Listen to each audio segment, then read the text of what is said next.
الشيطان الرجيم بسم الله الرحمن الرحيم قل إن الذين يفترون على الله قل إن الذين يفترون على الله الكذب لا يفلحون صدق الله العلي العظيم. رفقائے گرامی، یہ عام انسان بھی کسی دوسرے انسان کو یہ کہے کہ انسان جس کے بستر پر پیدا ہوا ہے، جو اس کا باپ ہے، اور لوگ یا کوئی فرد اس کو کہے کہ آپ کا باپ وہ نہیں ہے، آپ کا باپ کوئی دوسرا ہے، یا انسان جس کا بیٹا ہے، انسان اس کی نسبت کسی دوسرے کی طرف کر دے. عام آدمی بھی اس کو برداشت نہیں کرتا. لیکن اگر کسی بہت بڑی مقتدر شخصیت کے بارے میں، کسی وقت کے بادشاہ کے بارے میں، کسی تھانے دار اور ڈی سی کے بارے میں آپ یہ کہیں کہ اس کا باپ کوئی اور ہے، حالانکہ باپ اس کا کوئی اور ہو، تو وہ بھی برداشت نہیں کرتا. وہ کہے گا میرے اوپر اتنی تہمت لگائی. میرے دوستو، جتنی انسان کو اس بات کے اوپر غصہ اور غیرت آتی ہے، اس سے کہیں بڑھ کر اللہ تبارک و تعالیٰ کو اس بات پر غصہ اور غیرت آتی ہے کہ کسی انسان کو، کسی اللہ کی مخلوق کو انسان اللہ تبارک و تعالیٰ کا بیٹا کرا، اور اس کی بنیاد بھی نہ ہو، بنیاد بھی ظن و تخمین پر ہو، اندازوں پر ہو، کوئی دلیل نہ ہو، کوئی ثبوت نہ ہو. اسی غصے کا آج اللہ تبارک و تعالیٰ نے اظہار فرمایا ہے. آپ سنیں، کل ان کو بتا دو اور ان کو سمجھا دو یہ بات. یہ کوئی معمولی حرکت نہیں ہے، یہ کوئی چھوٹی حرکت نہیں ہے جو اپنے منہ سے کہہ ڈالتے ہیں. یہ وہ حرکت ہے جس سے زمین و آسمان کام جاتے ہیں. یہ زمین ہل جائے، آسمان ہل جائیں، پہاڑ اپنی جگہ سے ہل جائیں. یہ اتنی بڑی حرکت ہے جب کوئی انسان اللہ کے ساتھ کسی دوسرے کو شریک ٹھہراتا ہے، اس کی ذات میں اور اس کی صفات میں شریک ٹھہراتا ہے. یہ کوئی معمولی حرکت ہے، لوگ اس کو خیر تماشا سمجھتے ہیں. اتنی بڑی حرکت ہے کہ زمین ہل جائے، اللہ کا قرآن کہتا ہے، آسمان پھٹ جائے جب یہ اپنے منہ سے یہ کلمہ نکالتے ہیں. جی تو ان کو سمجھا دو، یہ انگاروں کے ساتھ تم کھیل رہے ہو، یہ کوئی معمولی حرکت نہیں ہے جو تم کر رہے ہو.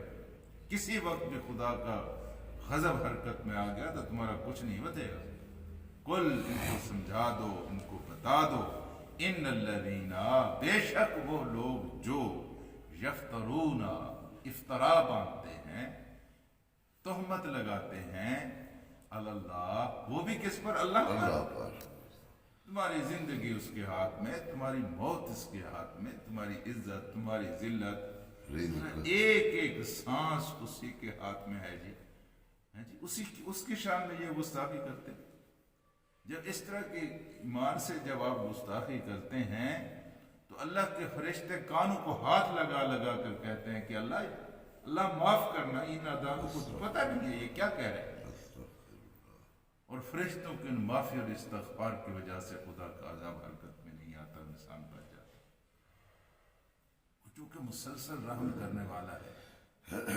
تو یہ کام کیوں کرتے ہیں؟ اپنے ظن و تخمین کی بنیاد پر کرتے ہیں. اس لیے اصل چیز فکر کی ہے. جی فکر کی، سوچ کی ہے. سوچ آپ کی کتنی اچھی ہے. آپ کے اعمال آپ کی سوچ کا مظہر اور پیکر ہوتے ہیں. اگر آپ اچھا سوچتے ہیں تو اعمال اچھے ہوں گے.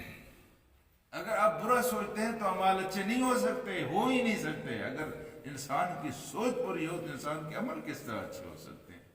لوگ بچوں کی طرح کہہ دیتے ہیں کہ انما الاعمال بالنیات.